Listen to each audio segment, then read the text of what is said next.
ती सविता माता, ती पण्डित, अब छन् नि ती के भविष्यवाणी गर्ने प्रकाश भुजेल है, तिनीहरूभन्दा त म त कति खतरा खतरा हेर्नुहोस् त। मैले भनेको थिइनँ बालेनले ऐतिहासिक मत ल्याउँछन्।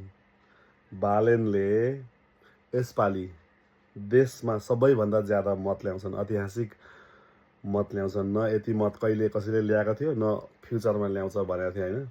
देख्नुभयो नि होइन, केपी बाको लज्जास्पद हार।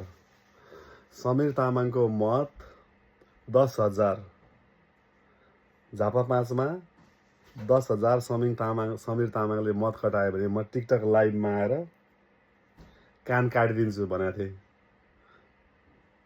झन्डै झन्डै पो पुऱ्याएछ नि त, 9,300 समथिङ पो ल्याएछन्। 700 मतले गर्दाखेरि मैले यो कान काट्नु परेन यार, यतिले गर्दा बच्यो यो है। हर्का साम्पाङजीको मैले भनिदिएको थिएँ नि, 50% राईहरूले चाहिँ भोट दिन्छन्, 80% लिम्बूहरूले दिँदैनन्, 20%ले मात्रै दिन्छन् भनेको थिएँ। देख्नुभयो नि होइन। खोटाङ र भोजपुर अनि धरान, त्यो चाहिँ राईहरूको गढ भएको ठाउँमा खोटाङ र भोजपुरमा 50%ले दिए, बाँकी 50% चाहिँ अन्यत्र गयो। त्यसैले ध्रुव राई र आरएन राईले जित्दैछन् र हर्का साम्पाङले जित्दैछन्। देख्नुभयो मैले भनेको कुराहरू, तपाईँहरूलाई विश्वास लाग्दैन नि होइन। झापामा काठमाडौँमा क्लिन स्विप गर्दैछ रासोपाले भनेको थिएँ होइन, थाहा पाउनुभयो नि होइन। मैले अरू त अरू झापा 4मा हाम्री प्यारी दिदी अमृता दिदीले 5-6 हजार भन्दा ल्याउन सक्नुहुन्न भनेको थिएँ, ठ्याक्कै। भनेपछि अब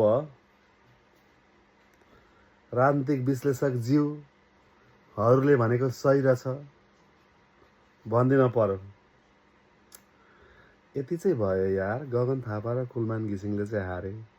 गगन थापाको पनि स्वाभाविकै हो। मलाई त्यो अमरेश कुमार चाहिँ घन्टीबाट भन्ने मलाई त्यो लागेको थिएन, थाहा थिएन खासमा भन्दाखेरि है। म चाहिँ मधेसवादी दलबाटै स्वतन्त्र अथवा केही होला भन्ने लागेको थियो।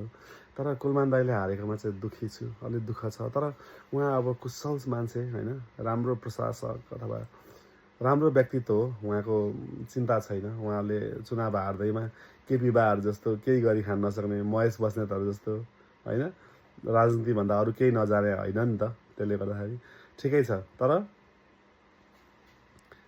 अन्तर्राष्ट्रिय राजनीतिक विश्लेषक ज्यू भन्न पर्यो के अबदेखि सबैले